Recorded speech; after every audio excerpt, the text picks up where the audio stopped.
We also find that it's during the time of a sealing, and also protects those that have the seal of God.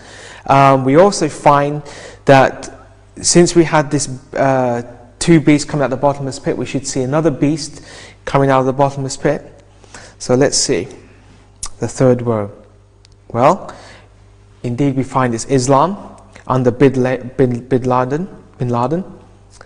The mode of warfare, they strike suddenly and unexpectedly with explosives. We found that in 2001. And all the terrorist attacks we find from Islam involves explosives.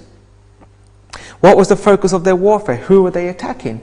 Who do modern Islam or radical Islam attack? They are attacking the armies of Rome. Who are the armies of Rome? Today it's the United States of America. We looked at that in Daniel 11, when we find that the modern day repeat of history of verses 30 to 36 in Daniel 11, we find that the arms that stand on his part is today the United States of America. And again we find the same attack, that Islam is attacking the armies of Rome. Directed by their heads and tails, we have suicide bombers today. Providential force that torments. First of all, it will hurt the army of Rome, and then will bring it down, kills modern Rome, because we found that under the sixth trumpet that the armies of Rome were completely destroyed. We have the dragon, the beast, and the false prophet. We find that the false prophet is representative of the United States. So sometime in the future, I believe that will be after the close of probation, sometime after that time, Islam will destroy the United States of America. There's another presentation that we have on Revelation 17, and in Revelation 17 we go into this a little bit more detail, where we find that the 10 horns, or representative of the dragon, destroy the beast. But prophetically we know that it's the false prophet that puts the beast back into power. Therefore, if the dragon is destroying the beast, the false prophet will not stand by and allow this to happen. But I believe what takes place while this the beast is being attacked by the dragon, we will find that the false prophet will be attacked by Islam. The seventh trumpet, what time period is the seventh trumpet? It's the investigative judgment. And what happens during that time? God's final people, the 144,000, will be sealed. What's the history? From October 22nd, 1844 until September the 11th, 2001, where we find radical Islam coming into play, until the end of the millennium. This is taken from Selected Messages, Book 3, page 409. Angels are holding the four winds. This is in reference to Revelation chapter 7, which are represented as an angry horse seeking to break loose and rush over the face of the whole earth, bearing destruction and death in its path. Make note that in Revelation chapter 9 we find that Islam is always portrayed as an horse in battle or warfare. What is a horse that is in battle or warfare if it's not an angry horse? We have a connection.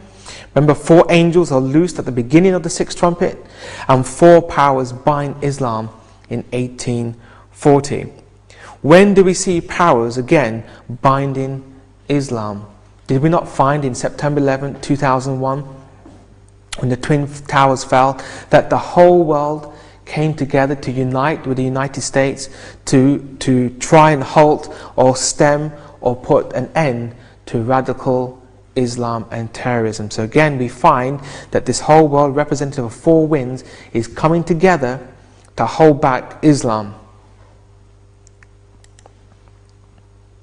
Here we find just a chart which details the 7 trumpets and the 3 rows. For those who are watching the DVD, you can go through that at your own time. But we find we've got the 4 trumpets under Revelation 8. Then you've got Revelation 9, the 5th and 6th trumpets, the 1st and 2nd row. You've got the characteristics. And then we find in Revelation 11, we also find the 7th trumpet, the 3rd row. We also find the 3rd row mentioned in Revelation chapter 10. And that takes us all the way to the end of the millennium. It's also interesting to note when you look at that the last line where it has Revelation 18 verse 1, it says the angel of Revelation 18:1, the Holy Spirit comes down and empowers a message in the book of Daniel. We find that the history, you'll find this in some of my other programs on the pioneers and in the book of Daniel 11, that we find that history repeats. Specifically, the history that repeats is between 1840 and 1844. In 1840, we find that the mighty angel came down in Revelation 10, giving great light and power and impetus to the message, which involved Islam. And today we find that there's something called a prophetic pattern, which we'll do at another session. But in the prophetic pattern, we find lines of prophecy that correlate. And we find that if history is to repeat, what is the fulfillment of the repetition of the mighty angel coming in Revelation 10 in 1840? If we're indeed living in the last days, possibly then we find in September 11, 2001, the mighty angel of Revelation 18, the beginning of the latter rain, could have started. In that way, we find that Islam again is involved in preparing the 144,000 for the last days. There's also something called the prophetic mirror, something which you might want to go and test. And we find that you have the 6 trumpets, then kind of mirrors, okay, after 1844. The same events you'll find repeated in reverse order, and it also parallels the history we find in Daniel chapter 11. What I'll do, I'll give out a handout and include it with the DVD, a little note, a little picture which clarifies how we have this prophetic mirror showing you that the reverse will happen, and we find that then in the third row, Islam will be involved in the last days and with God's people. The key, what do I mean by the key? Constantinople was besieged for the first time after the extinction of the Western Empire by Khosroes, the king of Persia. A star fell from heaven unto the earth, and to him was given the key of the bottomless pit. Revelation 9.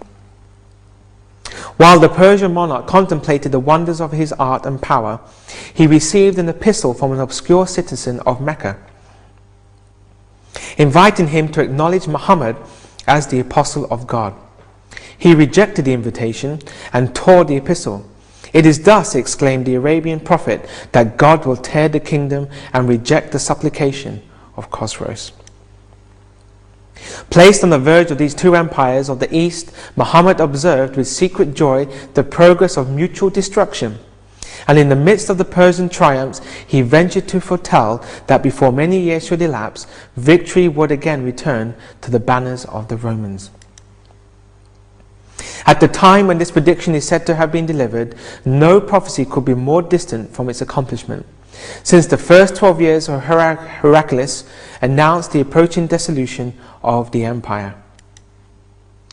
Khosroes subjugated the Roman possession in Asia and Africa, and the Roman Empire at that period was reduced to the walls of Constantinople, with the remnant of Greece, Italy and Africa, and some maritime cities from Tyre to Trebizond of the Asiatic coast.